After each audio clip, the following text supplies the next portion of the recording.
Ebremo ene anadwe ora Martin ABK Amidu ne nsɛm anadwe ba behwe mu ekakra ne nyina ene sɛ eko bi a ye from say Good Governance Advocacy Group Ghana womo ena etro krata de komo panyin sɛ PDS nsɛm a aba no ho ebehia sɛ obetima hwehwɛ mu kakra sanso mugyi di sɛ na obi ankoso eyie ena wie ya putupuru mu ne nya ne ntie sɛ ora Martin ABK Amidu eche sɛ saa asɛm de okaso obetima hwehwɛ mu paade a na ɔboa na enchemekwa ahoma no so na yene aloya fo bekudi enkomo kakra na ebuso mu se opani Martin Amidu so adwuma wo ye no hefa no timi ye ekokoduru na afa beba studio ne ato aso ha na meyi mi mpanifo a ene me ne omo esi nkunya edi akyerem na afa ya to aso edi efiri we hyase a chairman Kojo Ajiman Nudwabe North amayiko NPP mu yewrey na oyedwemten ne ewo ho no na otena menche onye former oti ona so ewo onye former chairman na muhuno TV so no so na Ora Anthony Nukpenu ono so enkramante mama yuko NDC ono so na oye organizer so na Ora Liso na Poku ono so penipa de Good Governance Advocacy Group Ghana yo listo so abeka insa ewo isia ha etenya kwa homa so de mama penifo akwaba na afia hye enkomo no se che mo akwaba yeja kwabra bokode na so sama ebre and answer you me sim de ebre da oh yes sure so akodi e obi no to one nsem be de era da bafo sa ni nsem tie ne mu ye so na go so eziboko nyame adom party muso e party de emu ye yi obo ade adom ye na mu aye ko nyina so ye ko nyina ye ne ye ensamanfo no so nenam mo na ensamanfo na o refi se party wo mu a ye de ensamanfo ho ensamanfo se bi na timi nje oh ensamanfo na no mo na o mo na to de bia ya na kwabra maybe say national regional organizer timi nje me ni so e panipa no onye organizer keke because Eastern region eka constituencies na omo ayo ma so mo contest ni bia na owi obe answer asa ho me da say ora Anthony Nukpenu memo akwaba ojosumi na bokode ni kwakra ni na etimi yo se ne ye se de ahofe ya ba di amamuwe timi ma nipa abra bu ye na o hwe se do ha hwe se do wa pa boy nyame adum na me so odi timu sa so party nim so bokode o party ndi adwuma da fam okay boko bibia ko nenima eje say 2021 the next governance is going to be managed by the NDC okay because the eco idea say am pray ho an Ghana ama Ghana fo enya ho fa so a nipa be start atop ni basa na wedidi wow that's it now to ho na beto oru anana poku opanyi memo akwaba mejo so sinya na bokode yehu ani mehefo na me ase wa de busu ya share nkomo no asebe no so a na mekwa homo no so anen so mato aso e de free ho ma me hwase free oru aliso na poku enchen opanyi wadaro ma mo na mo tro krata e de kuma oru Martin ABK Amidu na na ma se me say well ma me fa kunya so nchia ahwefo ne etiefo nyina msa asema e de kodan oru Martin Amidu no na e asentiawa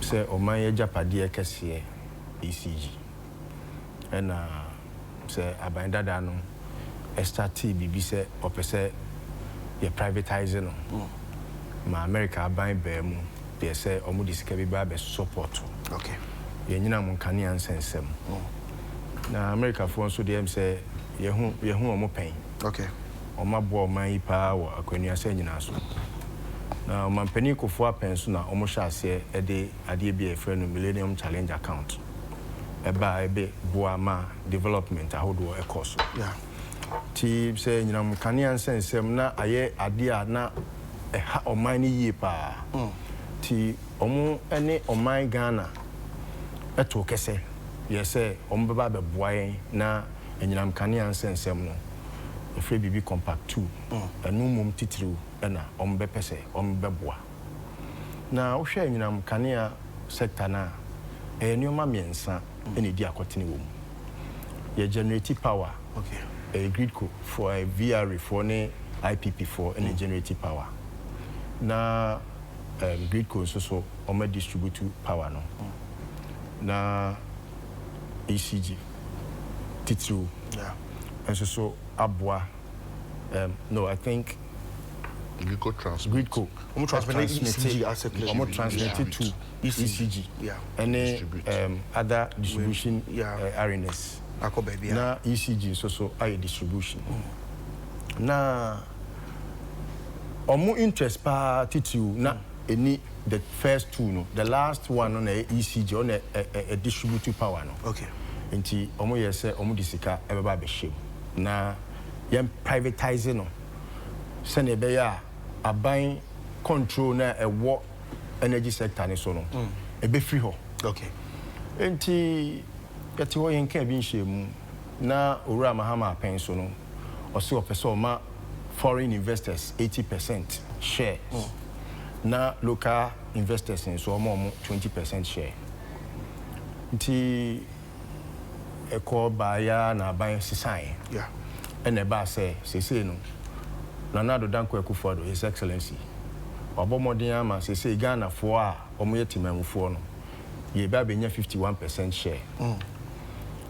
Nti yemu bi na eyede say free 80 aba 51. Yeah. Na say 20 mum aba 51 a. I just say no local players no. Omo so esika omo di ko wura mu no. At least say ye betimi a developer ya dia homegrown. But wait a quick one. Briefly, I mean, call a one to Amra na Jan local players in the corner thing. Mini Kumambra. Lawyer Morris Ampao, lawyer with swag, Ewa Manoso. Document Wakwaba. Minya mejo so, me fa kunya enchia wahwefo nya anyumre. Joe, Ashafo Ejo so. With a quick one, Asema Openi Martin ABK Amidu de eto ejano.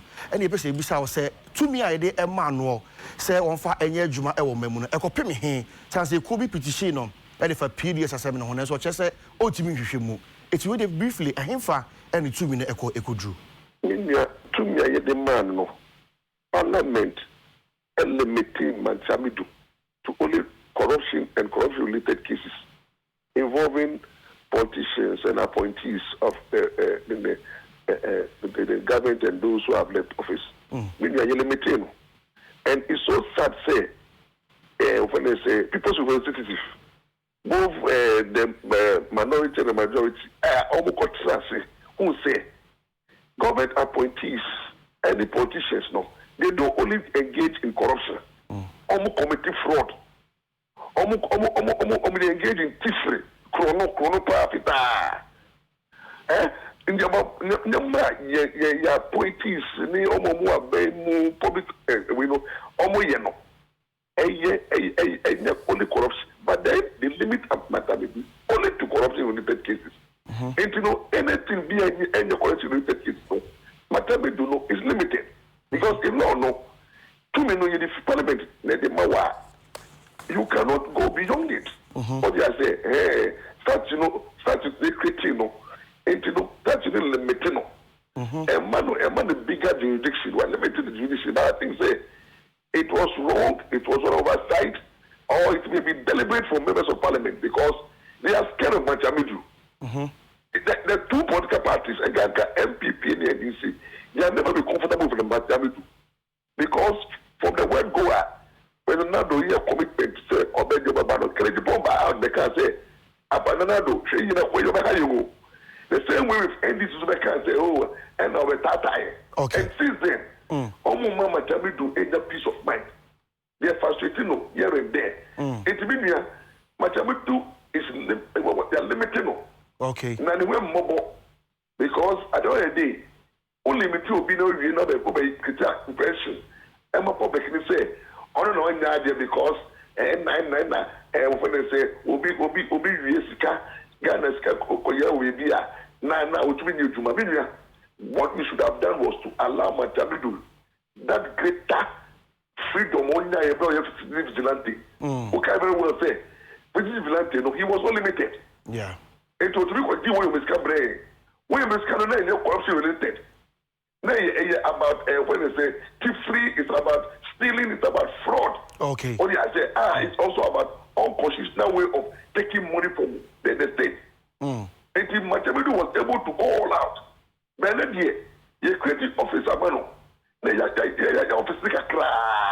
As it is to come to fight corruption and crime. Okay. Only for us to now parliamentarians limited corruption-related cases. To be frank, we should stop the propaganda because if Matamidu is not working, he is working, but he is limited by law.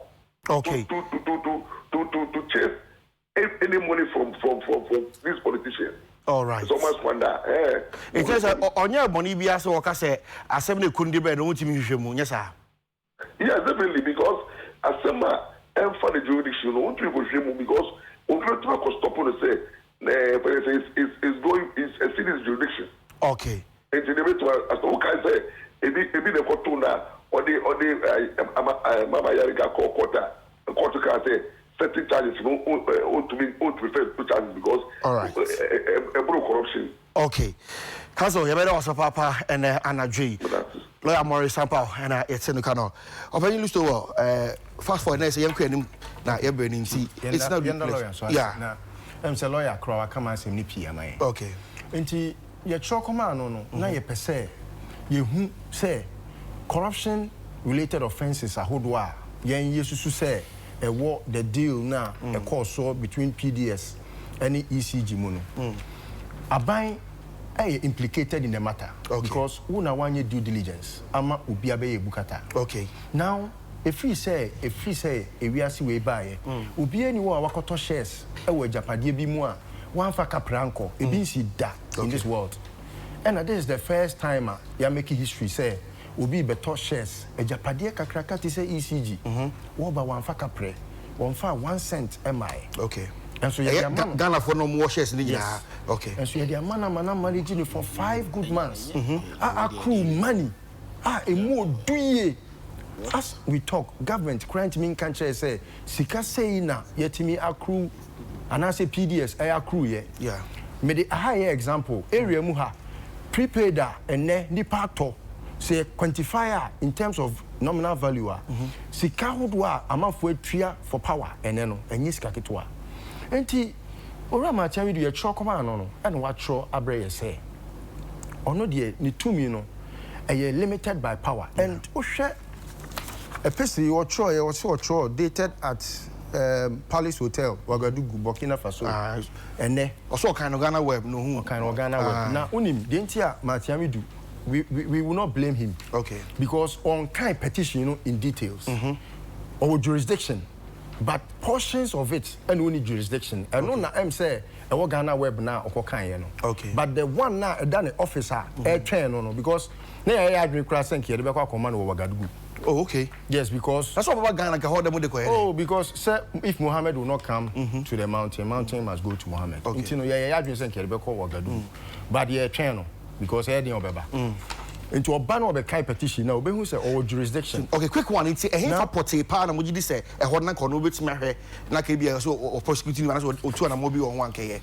Oh, Osha, a very explicit. Osha functions are the functions of the special prosecutor. You say he is to prosecute and investigate and prosecute corruption-related offenses. Okay. Now, are you related with public officers? Now, it is related with public officers. Jena Yetio Moka, Obi to second Ofreata, the finance minister, or a public officer. Okay. Obi any new relationship with the board chair, or in a BA companies, be a new enterprise, and a data bank. The relationship is that close. And Obi any acquire a fast or hand over, no, say, or Safma for no, or a senior minister, or a public officer. Now, all these people came in the midst of the event. What were they doing? Handing over an asset without any penny. Yeah. As shares. It was a serious idea who say a corruption-related offense. We feel say he has jurisdiction. Beyond that, no, there were other petitions I had called Shraja. Yadi been so air call Yoko. Okay. Those ones no ma public domain because yen timi ko publish there they come openi nyansani nimdini to say Matiamidu they are publish it. Na yenim kwan kra fa so a em say e be at the front page no and e be a Ghana web for kra be omunyai. Okay. And na omu publish it into the details of which we feel say he has jurisdiction no on kan. Okay. Into your channel. Okay. But we feel say baby a nyoma ekeka ko no. Ghana for and I say omo moyen Okay. Na Ura Matiami do because in the minds of the public, we have a feeling say Matiami do office a officer he has almost every power. Okay. But we have to put out to the public domain say ye be a petition, a public petition to furnish it to His Excellency the President say a boss na odema Ghana for say oba be koketa hye ne proye no.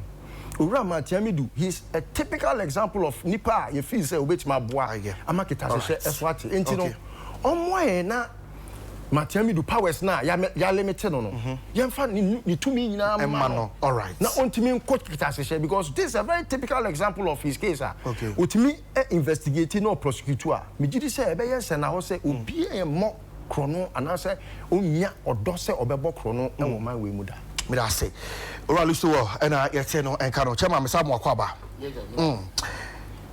asemi mu hu ni say luso mo krata na gina so ne EDPDS nko mo bi oyi kwabra didi kan mecha wa hwefo ni wetiefo nyina na me ora luso wo presentation o ye na me ti ase letter na nsa the call e dey mintie ase papa yi but semtie the presentation na just on petition is about PDS na me pese me bisa anya na me moderator ntina me pese me bam but na kan pese me bisa say and the case na was out about PDS no ehefa pa na omo kasa about that corruption tell me bisa ochire and I wasn't paying attention anyway but say sada enchiremu no na ase na ochire bi say we used to do matter obanyi and him pote can no chair.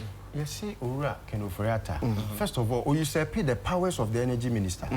There was something arterial, motively, and a man you say the powers of the energy minister. Obeka say is fraudulent. Yeah, maybe the fraudulent aspect. No, Ura Matiami do say yes, but corruption is where you need a relationship with the board chair. You need a juma in a BA. Okay. Now, a DNT interest. To conflict of interest. And beyond that conflict of interest, a dear in a more accrue, say we have bequeathed the company of the state to you. Okay. And a major okay. It's a honor you feel say corruption. Chairman. Cobra. Company. Baby or trim we say meaning a presentation or you say oti asamna sipadia and because or non-governmental organization, I don't want to attack their background. But I'm saying the issue out there for the PDS Nangasano say on the entire executives at the issues na say presentation or I think say I'm a bit disappointed about asama oka if say PDS in some year kanyina o hwa ka sama sanko tumi kan say ka ban mum na so bona baso where he's talking about the relation between the board chairman and the kind of Furata. The reason I mean mouse example in say ECG now, Papa now all related to no. He's the board chairman now. Kaji, you kaji for some now okay. Kelly. Yes. Apart from or no, not some okay. And now more ye can you ECG and the two sana more. I can say the access or more de command PDS no. The guarantee or more de ba. Abedia kajinamu say you feed any bid that you be a who can. And that's so many a was say private sector now. Ya did say you wanna call Musano. Ombe to me abohombai. From 28th of February 2019. And a ECG actual letter to that Akuta and never talk about things say woman a letter buy say woman I bet say ampa ebia insurance de koya de no and ye pefino. A ECG after say PDS submitting or more guarantee to them and then they decided to authenticate it to make sure say adena mudiama no kre wo mu ana nipa na all sign or to me say obe sign san krata na and then from February up to June kwaba any time to me person me go through bebre this is the letter I could for Troy referring to the letters I ECG Etro from 28 the reference now me making it be a 13th of March, it be a 28, it be a April 2nd. Or they make all those references. ECG, a to sana mono to make sure say pepe ebede about that guarantee. And no, and 26 what is it? 16th of July 2019. and omucho ECG say and krata na guarantee na mo ka ho asem no enipa na osan ye no oni to me say obesan sa and krata and no and my ECG any aban gina so say mo ayede adwuma na hye mo sa no mo fa to ho ansa ni yentu sa na mo we e make sure say sa na mo no a mo tu ye no eye kwan papa so and am fire and am ye ya na and no na for suspension yaba. What does that got to do with the relation of your friends say Kenoforata and the Gajipo? Even at the end of the day, say Gajipo cry Kenoforata nuya, Gajipo and the board and the two sana mono to make sure say guarantee no yen to mean Daniel money edwa padie about 22 billion and fan komatima muni yenya sabi bambo bia nya den and fan fa ho. Where is this thing? Where is the corruption is coming from? Okay.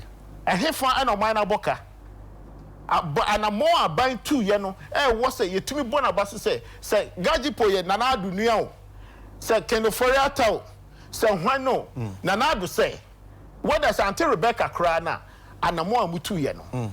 PDS, Mufa Juman Konko. Me, I'm not interested mentioning names in that company. No. Okay. So the union other political parties be a throw out there. They are all Ghanaians. Yeah. Whatever name I'll be thrown, no. Say any pani MPP ni, so yeah NDC ni, so ACPP ni. So long as it's a Ghanaian. A buyer man a quenya. Now buy a GM who say no. Say Juma nanka ebia ye ko about 80%. Ye foreign earners who be chire woman. Ye the move 51 betna chrome instead of 20. Kwabra epo yampo we dipa na be. Chema 51 year can once me coming from your own munia our mama you come me for Canada compare go Japan say die 51% no. Ba kumpo the word this can be abishemu. Kwabra, yes sir. That question has been raised. Yemisa say was it the substantive issue and I can wasema. PDS aye adwuma okroma for good months. But say hold on. Very bad say 51% no more for bibia be shame. No. I'm not I don't want to drift to that area because as someone go far some way by the substance of the case and a yanka wasem ye pe diversional tactics where say sabi ye nyina anim say PDS buy. The reason why I don't want to answer your question is that yatina krom ha say ye aware say PDS aye adwuma 4 good months. We could have raised that flag. The Akofa Semi Yinaba, sir, insurance guarantee a year per, and then Akofa Sankomu Yaba. So a bus I was say a twasso, a free ho. A buying and a becanasum. And yam tiha, nobody raised that flag until the President of the Republic of Ghana, represented by the Minister of Communication or Minister of Information. And the debate was say there is a material breaches. Oman for financial accruements be amre. The omo catching and say, and Crofona did you akosha omusano. I that's the woman, and I say, what can I say? I'm guaranteeing I'll be buy no guarantee. I say dear dance and boy you feed you home buy no. Me need say pepe into mo fan. Chairman man for say it's right from the onset so into man who and na mujama na kosa. No, won't I na say. Number one. These are some of the questions man for be said be said. One man who said men na make a choice say. E ma guarantee ni buy.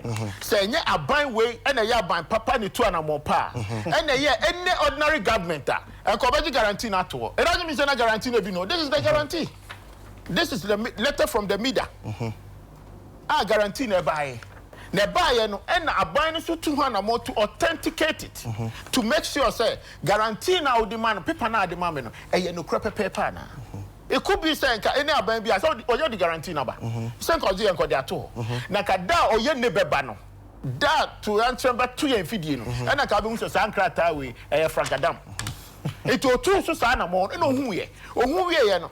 And also, I saw them the one who I saw one. I don't know what all authenticating. Okay. And it reveals, say, 28th of February. Okay. That I may hand over to PDS. Why did you hasten? Hold on. Within every contract, there's a precondition, precedent conditions, and then other subsequent conditions, or whatever they call it, conditions subsequent. A related words. Yeah. Etinu. Oshe PDS 4 letters or much ha. Huh? We no way mida. Okay. Mida is the intermediary who was negotiating the whole. Come on for bomb so penny ko ayen so di mu. Ko hokra na se ka modem asem ko. We dey me kwa Ho na se ka modem asem. Se ba si na look mbem. O hwe Mida letter omo chiro ya. O say we are concerned that the longer it takes for PDS to issue the response to ECG, the more difficult the roadmap to certify conditions subsequent is likely to be. Mida na mo bukofa mo say aya America for sika ni niema nyina wo mu negotiate o be eko share sa contract asema o mu kin where ECG from 28th of February you handed over this project to PDS when and your first match it is a 28th letter ECG decoy to authenticate that particular guarantee. That means a guarantee number. Unya response. Oh, so massa. Then that is why I'm using the word condition subsequent. No, so which one comes first? That's the what? Have you studied the contract? Okay. Every contract. There's a condition precedent. That is where everything has to come. Thank you very much. To make sure before the contract is formalized. So why not? Chema raising the issue about so. Chema but I say what chechum ya to say unia aye krado obo ne sadu say no idea no beka ono onko DM ojina ho ojina ne kwa no ojina betina wako unia submission so no mechia ahwefo de tiyan my share studio asem na beto no for since last week we say MPP for they have found it very difficult to defend this issue because it's indefensible. Now MPP ni krono they want to say Bafani fem. And I say it's a serious allegation. Any bola. E dey krono maba wo a mechim. Minion list to mo me say Mampa Americana mu 2 year no. Mo anko free papa because maybe am ko any there you won't get any result and because Matiamidu has no jurisdiction. Because there is no determination of corruption here yet. Okay. Fraud has been perpetrated. Yeah. So there are steps that will go in to determine the corruption. And very soon we'll get there. Again, no, lawyer Ampa say Matiamidu Yajishin, so be Yajishin Matiamidu, sir. Special prosecutor bill, law, he drafted it single-handedly. I'm telling you on authority. Wow. Matiamidu drafted it. And it became so. You have any proof? I am telling you, say he is the architecture of that special prosecutor law. Who is tying him? The man is an errand boy of the Ministry of Attorney General. Really? Oh, he's an errand boy. Attorney General and pulling for herself. Gina Kwe Juma with mommy. If you only jurisdiction, you are wasting time. Okay. That is why we find it for 1 year now. No, to me, I said writing of epistles. Writing letter up and down. He can't do anywhere. What you need to do is to be petitioning the US Embassy. Because bigger interest here. $498 million from Mudiaba. Say, Ghana is losing revenue in terms of management of the transmission of power. No, so, distribution of power. Yeah. Therefore, say Yamamu first tranche of $520 million. I call road. Any agriculture sector, who say Juma Mayenu, Abua Ghana, and Unti, you more qualify for the second tranche, which is $498 million. Yen, Yashishan will say, Baby, I'm a Hondi so as a mine, the way I'm distributing power, power losses and line losses, I'm revenue coffin, my machines are warning out, Muntimi replacing. Now, there is outages of power in the country. It is a better second tranche. I say yadi any kohon. Na efficiency, any sustainability in bra.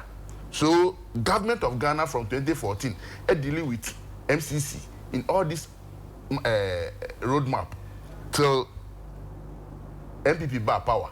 MPP bar the only year was to remove the MIDA CEO and bring the Achocho Mucho Martinezon, who was a director of Enterprise Group. That is the first thing to be established.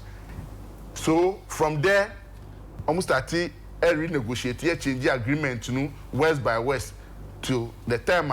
Almost for me, some companies here from PDS, buy out surrounding the PDF from company 1 to company 4. You know, show more Chocho Mucho, blue, red, and white colors. And But some say. letter upon letter to the signing and handing over no aban a Mampenya Akufo-Addo dani anye dwumapa Oche mu say omo dwumapa omo anye ni say mu na mu negotiate concession no any government negotiate get it fact the concession is negotiated by MIDA. Neither is government. The government is government. Ghana government from me. And it is so it is supervised by the finance minister. MIDA is under the supervision of the finance ministry. Me say a consult. That is why all authority to appoint the chief executive. Okay. Or setting up the board. Okay. Into the MIDA, Millennium Development Authority, reported to the Ministry of Finance. And until he didn't usurp powers, the supervising ministry, energy ministry, no, only supervises, but they report to the finance minister. It will know the utmost authority or dealing in terms of how everything goes in. Until documents are one company and one forming, the insurance is the money they put in. Yeah. They don't bring in fiscal cash. The concessionaires, they don't bring in fiscal cash. Because the canoa on Babe manage, they are Jumana Bwagana. And no, as some of the insurance, say, we misapply these funds, we insurance with it, if I the other, a checker. And this can say, for one CD and bar, because this thing will not go through parliament to all these stages. People will be demanding for money. No. Sika Abba. Until here expertise, more technical know-how, more managerial competence, skills, more how to manage the energy sector. 4 companies are G concession apart from Miracle Free Philippines. They have no energy knowledge. So we expect say Ebia will be the secretarial management member, will be the marketing management, will be the account professions in this background. So but Usha Niakosu no katasu muamuasu. Esan say for me company aban hu krofo. Enti says due diligence be obenya kratapa protecting the interests of Ghanaians. Esan say krofo na omu ya na omu na omu sawo mu nti edwuma na nkoso sa. Afe time omu de adi ma krofo yi ECG for mpanyifo bi omu they were not happy with the way the process went, I'm taking steps to go further. So, but now I say, I'm buying a quiet investigation. You are lying to the people of the Ghana.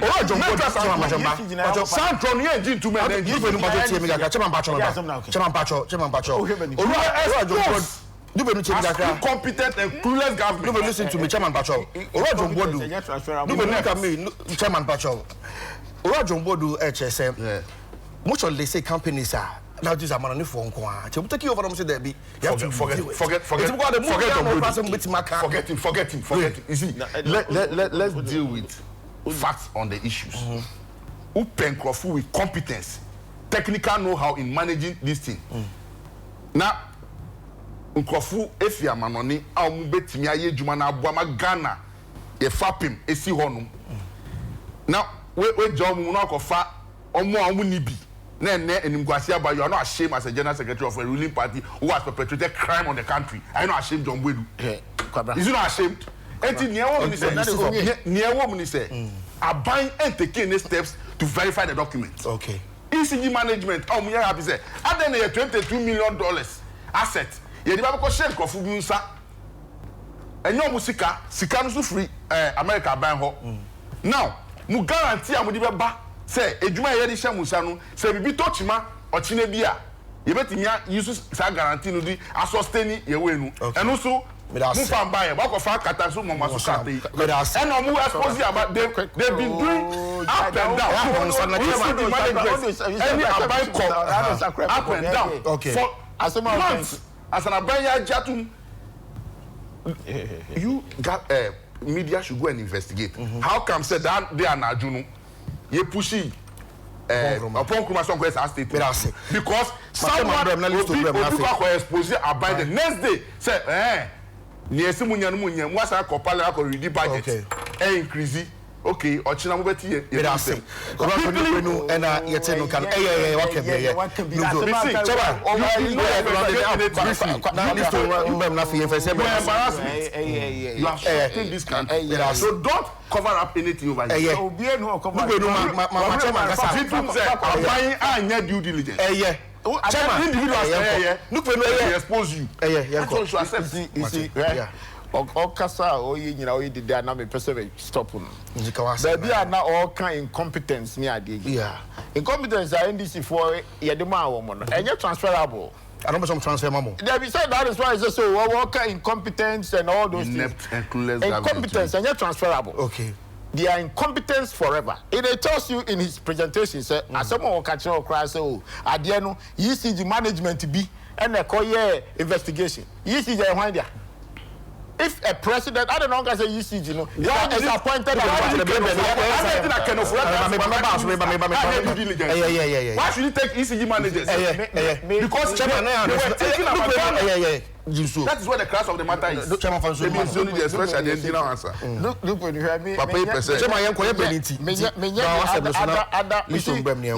Audience. Yeah. Attend this conversation. We are not the expert than those people are. They are in the field. Otherwise, Kabak or former Betanabek. Exactly. But say, opposite audience tia Mr. Onye din kakra. Ebebuano for his own education.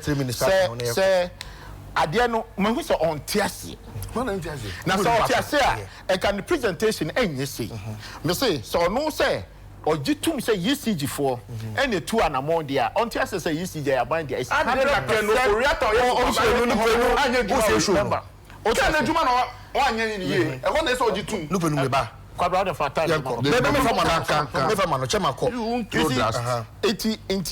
ECG has done their job. Okay.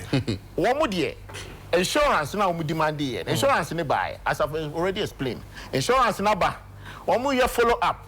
It turns out to be say, and now Osha acute for letter crime here. They state it clearly. Say Nipa no sign insurance, you know.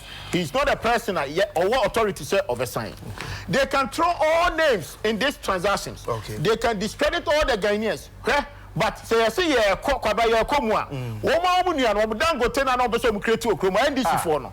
They were all in, but you see Nanado is a good president this nation can have. Thank you. Instead of say na John Mahama na nanka eretra so be see dia kusia kwabra kaba now ka ECG ka bomb na say listen to your okay, very finally I feel say I was say admitting when we have to admit. Okay. Say first of all say oh yeah there say bi o say koko fompo na wo say wo de che obi ana wo de ma obi manage amawa. Yeah. Me gidi say obehwe competence. Me gidi say obehwe enuoma a principle of business. Say what a whole asset kakra kat say ECG koma obi. Now what show the letter February 28. Onyan respondo ye. First match ujina ho o transfer till if o say aban na o pese o ma for the record of ensema o kano o ma bibia there di pefe say o ye ade ye papa. And we say aban train say response beba from our court. Now aban train. That is your narrative. But that is wrong. That is your narrative because in the contract you don't know the contract. So why would you say aban? To me mo what so e di ejapade kese ti say ECG ama company Sebio the expertise is not there. They have not put a dime. Still I will insist. They have not put anything. What crew sika for 5 good months. Afei na wo ba bontin be ka che say sa company no wa perpetrate ade a friend fraud. Now Sebio sebi previous yemu say ho say wo ko bank say wo ko akoto shares na say uni sika uni guarantee uni hwe bank for on betima ma shares ato enumpo compare it to an asset of a state. Say ECG. But that's it. Maybe. You know, what point? I say my person be chim na obi an say. One, and yet ECG managers and say your due diligence. Okay. Ken Oforiata, the supervising minister and Mida. It is somewhere failing. That's what be go beyond his boundaries. Ako yes sir. aba ma ban Drew and Anado NG second